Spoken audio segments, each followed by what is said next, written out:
Good evening. My name is Riley Del Rey, and I'm the president and founder of the Chrysalis Beauty Center, an organization that empowers and inspires trans women of color to mentor one another to work towards higher personal and professional goals.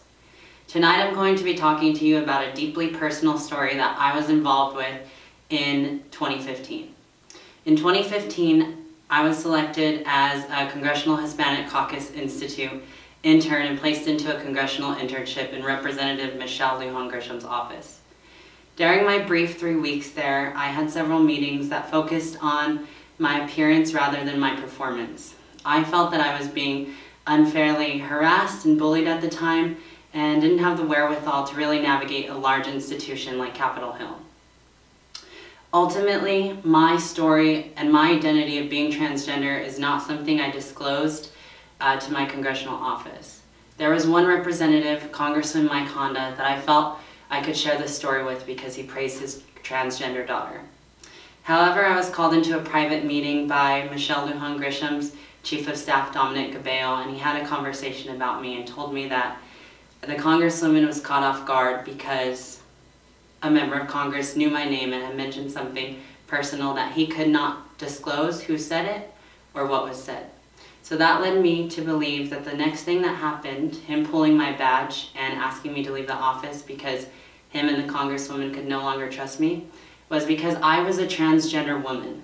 I still am, and as a transgender woman learning how to navigate this world and advocate for myself, I've decided to come forward with my story and talk about the harassment and bullying trans people face in the workplace that has led to some of the largest disparities and marginalization in our community.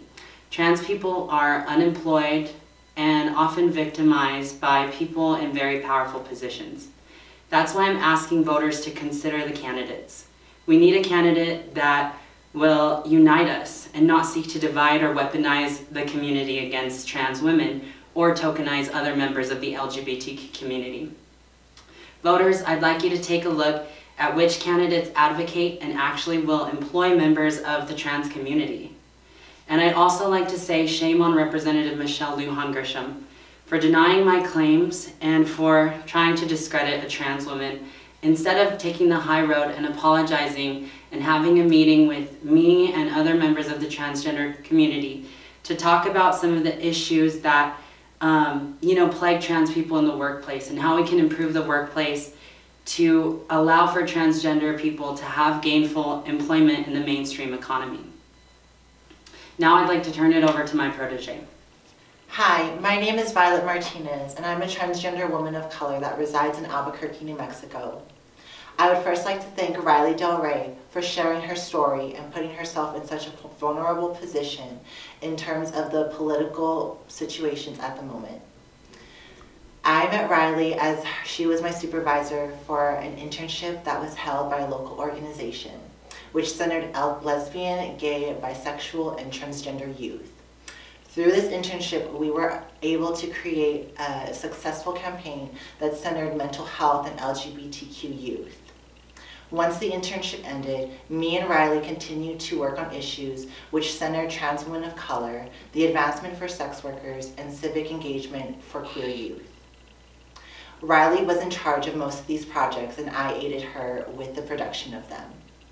She has influenced me to gain my own professional platform and share my experiences on a national level. Riley's wrongful termination within this political atmosphere is unjust, and it echoes multiple stories across the nation of school push-out and the experiences of trans youth who are policed for their gender expressions and their identities through their perceived masculine and feminine traits, behaviors, and attitudes and dress. In these times, we need to address these conversations and hold the authoritative figures accountable for the mistakes and the actions that they put us through as trans women of color and trans individuals.